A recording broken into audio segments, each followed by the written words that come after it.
You know the exact physical sensation. Someone casually disrespects you, and a sudden, sharp surge of rebellion spikes in your chest.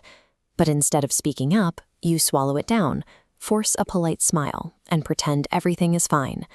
You have spent years playing the designated peacemaker. You accommodate everyone, never cause trouble, and carefully avoid stepping on toes. You tell yourself this constant yielding makes you a good, noble person. But the cost of this forced peace is steep. It breeds a quiet, suffocating exhaustion. You wake up with a baseline of chronic anxiety, a lingering existential dread, and a deep, hollow emptiness that no amount of people-pleasing can fill.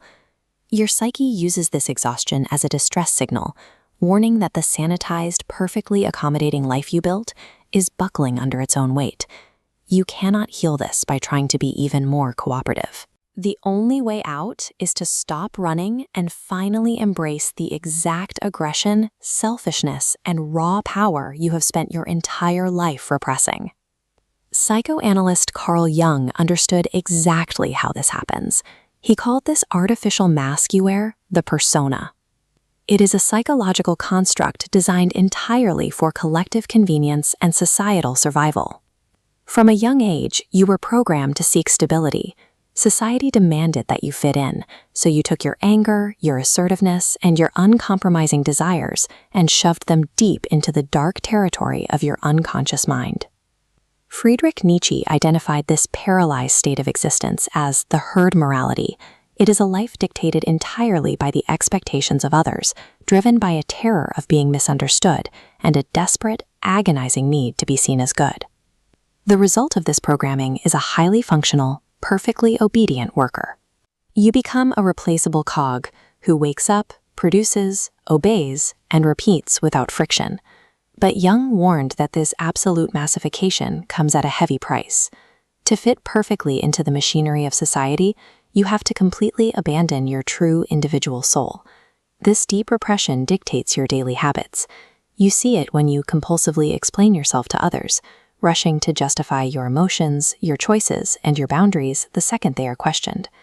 Every time you offer an explanation you do not owe, you are unconsciously asking a hostile society for permission to exist. You are signaling that your reality requires their approval. All that constant justification leaks your psychic energy outward.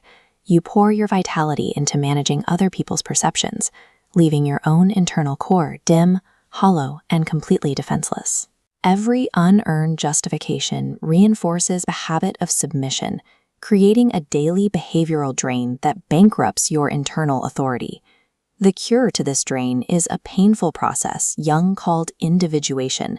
It requires you to turn inward and directly confront the inner dragon, the archetype holding all the repressed fears, doubts, and darkness you have avoided. Waking up a more integrated version of yourself does not mean becoming cruel. It means pulling all that wasted psychic energy back into your own center. It is the process of becoming whole and unassailable. To execute this integration, you must master a specific tactical behavior. The next time someone disrespects you or demands a justification, offer them silence. When you refuse to defend yourself or negotiate your reality, you break the cycle of manipulation, forcing opportunistic people to confront their own emptiness. Nietzsche's concept of the Übermensch represents the mastery of this internal authority.